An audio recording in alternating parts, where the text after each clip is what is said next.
அப்படி இருப்ப நான் எப்படியப்பா அப்படி செய்யாம இருக்க முடியும்? எனக்கு என்ன குறைந்தாலும் மன்னிச்சிருங்களேன், எனக்கு என்ன குறையிருந்தாலும் மன்னிச்சிருங்களேன்னு சொல்லி என் மீறல்கள், என் அக்கிரமங்கள் எதுவானாலும் சரி மன்னிங்க மன்னிங்கன்னு சொல்லி மன்னிப்பு கேட்டுட்டே இருக்கிற திரும்பமாய் என் தேவனை கர்த்தர் இன்னொரு காரணம் சொல்றாரு, என் மகளே நான் அல்ல, நான் அழைத்தவர் உண்மையோரா இருக்கிறேன். சத்ரு வெல்லும் போல வருகிறான், உன்னை கொல்லும்படியாய் வருகிறான், உன்னை அழிக்கும்படியாய் வருகிறான். பயப்படாதே, நீ மரண தருவாயில் விளிம்புல போயிருவ.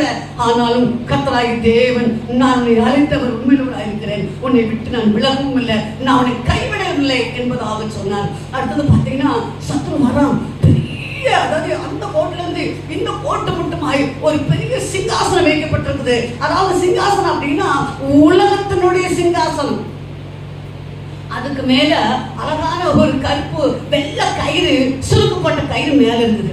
அவன் சொல்றா, நீ ஊழியம் செஞ்சீங்கன்னா, ஊழியம் செய்யாம விட்டுட்டீங்கன்னா இப்பேற்பட்ட ஆசீர்வாதத்தை, இந்த உலகத்தின் ஆசீர்வாதத்தை நான் உனக்கு தருவேன், நீ ஊழியம் செய்யலாம் அப்படிங்கிறா. அப்ப நான் சொல்றேன், எனக்கு என் தேவனை கர்த்தர் அந்நாளில அன்றுள்ள அப்பம் எனக்கு போதும், என் தேவன் எனக்கு செய்ததை அவர் நிச்சயமா செய்வார். அதனால நான் உனக்கு ஊழியம், நான் பேசுறேன் நாமத்தினால அவர் அளித்தவருடைய ஊழியத்தை நான் செய்வேன் என்பதாக சொன்ன உடனே என் தொண்டையும் என்னுடைய ஆற்றையும் என்னுடைய கர்ப்பப்பையும் அப்படியே அமைத்து பிடித்து விட்டான்.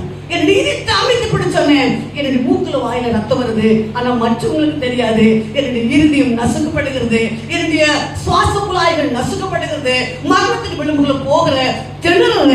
ஆனாலும் கர்த்தர் சொல்றாரு, மகளே நான் உன்னை அழைத்தவர் உண்மையோரா இருக்கிறேன், பயப்படாத, தீங்கு நாளில நான் உன்னோடு இருப்பேன், நான் உன்னோடு இருப்பேன்.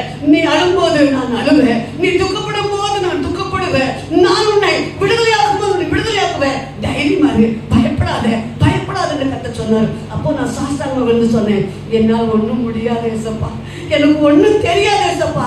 ஞானத்திலோ அறிவிலோ படிப்பிலோ பொருளாதாரத்திலோ எதுல நான் உயர்ந்தவள் அல்ல ஆண்டவரே, நீர் மட்டும்தான் பெரியவளா இருக்கிறீங்க, எனக்கு நீர் கற்றுக் கொடுக்கும் என்பதாக நான் சொல்லி செவிக்க ஆரம்பித்தேன். அதுக்கு பிற்பாடாக சத்ரு என் சரீரத்தை அப்படியே நசுக்கி விட்டுட்டு போயிடுச்சு. அதுக்கு பிற்பாடாக நான் மிகுந்த கஷ்டப்பட்டேன். அப்போ பார்த்தீங்கன்னா திரளான ஜனங்கள் இரவும் பகலும் ஜெபத்துக்கு வந்து ஜெபம் பண்ணி பிசாசு, பில்லிசூனியம், மந்திரவாதம், இன்னுமா கேன்சரு, இன்னுமா கூட குஷ்டரோகம் எல்லாம் சுகமாகுது. அவ்வளவு அற்புத அடையாளங்களை செய்து கொண்டிருக்கிறார். ஆனால் 17 வருஷமாய் காணிக்க வாங்கக்கூடாதுன்னு சொல்லி என் தேவனை கர்த்தர் சொல்லி இருந்தார். ரொம்ப கஷ்டம், சாப்பிட்டுக்க ரொம்ப கஷ்டம், பிள்ளைகளுக்கு டம்ளர்ல தண்ணி ஜெபம் பண்ணி ஸ்கூலுக்கு